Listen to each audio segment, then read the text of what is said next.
ये पेड़ क्यों बनाया है और इसका क्या कारण है भाई? क्या दिखाना चाहते हो इसके द्वारा आप? सर बिल्कुल, आपको इस पेड़ के बारे में हम बहुत ही गहराई से बताएंगे। इस धरती पर तत्वदर्शी संत केवल एक होता है और उसकी पहचान बताई गई है। यार क्या झूठ बोल रहे हो, गीता जी में कहाँ इसको जोड़ रहे हो यार? अक्षर पुरुष एक पेड़ है, निरंजन वाकीदार और तीनों देवा शाखा हैं, पात्र रूप संसार। इसको उल्टा क्यों बनाया हुआ है? इसमें पानी क्यों डाल रहे हैं पत्तों में?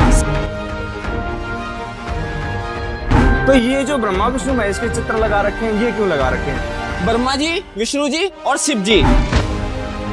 भाई आज मैं तुम्हारे आश्रम में आया हूँ। बहुत बढ़िया किया सर। लेकिन मेरे को एक चीज समझ नहीं आ रही, ये जो पेड़ बना रखा है ये इन्होंने खुद बनाया है और क्यों बनाया है मेरे को ये समझ में नहीं आ रहा है। क्या आप मुझे बताओगे कि ये पेड़ क्यों बनाया है और इसका क्या कारण है भाई? क्या दिखाना चाहते हो इसके द्वारा आप? सर बिल्कुल, आपको इस पेड़ के बारे में हम बहुत ही गहराई से बताएंगे।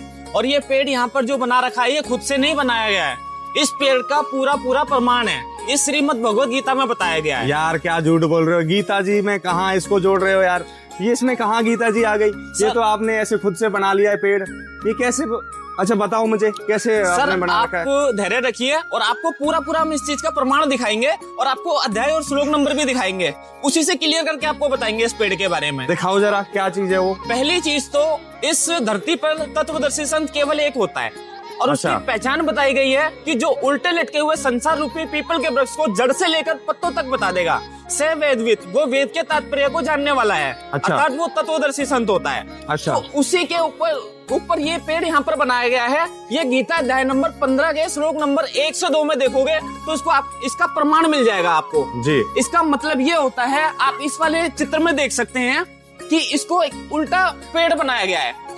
इसके बारे में जो बताया गया है, इसका ये तना होता है, इसको अक्षर पुरुष बताया गया है और इससे एक डाल निकलती है, इसको सरपुरुष बताया गया है। और इससे जो 3 ये शाखाएं निकलती हैं, ये ब्रह्मा विष्णु महेश 3 शाखाएं बताई गई हैं।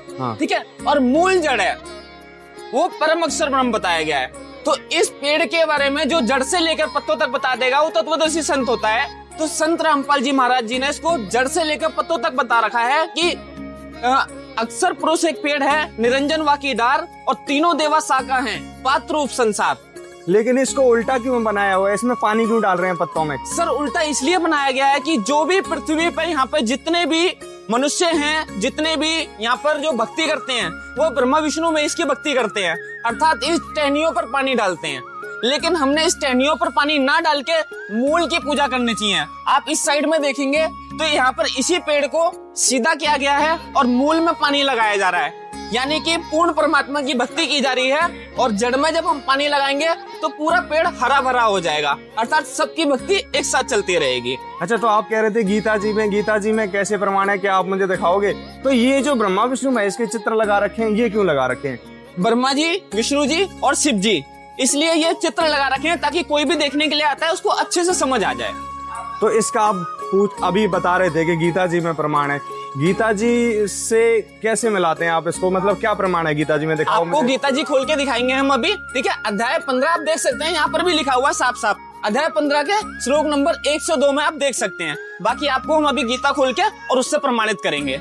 चलो दिखाओ जरा। चलिए। तो अभी ये भाई बता रहे थे कि हम गीता जी से प्रमाण दिखाते हैं, तो ये अभी हमारे को दिखाएंगे यहाँ पर गीता जी में कि उस पेड़ का यहाँ पर क्या जिक्र है और कैसे जो है तत्वदर्शी संत की वहाँ पहचान बताई गई है।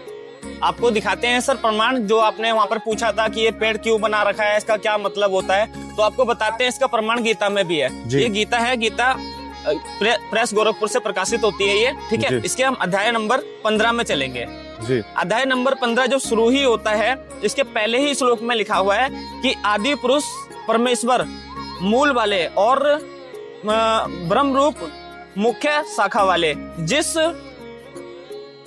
संसार रूप पीपल, ये वाला संसार रूप पीपल के वृक्ष को अविनाशी कहते हैं तथा वेद जिसके पत्ते कहे गए हैं, उस संसार रूप वृक्ष को जो पुरुष मूल सहित तत्व से जानता है वह वेद के तात्पर्य को जानने वाला है, अर्थात तत्वदर्शी संत होता है। इससे क्लियर हो जाता है कि जो उल्टा लटका हुआ संसार रूपी पीपल का वृक्ष है, उसको जो जड़ से लेकर पत्तों तक बता देता है, वो तत्वदर्शी संत होता है। आपने किसी से भी आज तक इस पेड़ के बारे में किसी से भी नहीं सुना होगा, किसी ने भी इसको खोल के नहीं बताया कि इसके जड़ क्या है, तना क्या है और डार क्या है। इसीलिए उसकी टहनियों पर ब्रह्मा जी, विष्णु जी और शिव जी बनाए गए थे, क्योंकि टहनियां ब्रह्मा, विष्णु, शिव जी बताए गए हैं और डार ब्रह्म बताया गया है और तना पर ब्रह्म बताया गया है तथा जो जड़ है वो परम अक्षर ब्रह्म बताया गया है। इससे पहचान होती है, इससे क्लियर होता है। लेकिन ये तो सही में यार गीता जी में लिखा हुआ है, हमें तो पता ही नहीं था कि भाई तत्वदर्शी संत की भी कोई पहचान होती है। ये तो भाई कमाल की बात है, इस पे तो सोचना पड़ेगा। और इसके बारे में कबीर साहिब जी 600 साल पहले आके उन्होंने बाणी बोल रखी है, कबीर अक्षर पुरुष एक पेड़ है, निरंजन वा की डार, तीनों देवा शाखा है, पात्र रूप संसार। ये जब भी क्लियर हो चुका था। तो ये ज्ञान हमें समझने को कैसे मिलेगा? ये समझने के लिए कुछ भी नहीं करना, अपने तत्वदर्शी संत रामपाल जी महाराज जी उन्हीं के सत्संग सुनिए, साधना चैनल पे भी आते हैं, आपको उससे और भी बहुत सारे आपके कंसेप्ट, आपके डाउट क्लियर हो जाएंगे।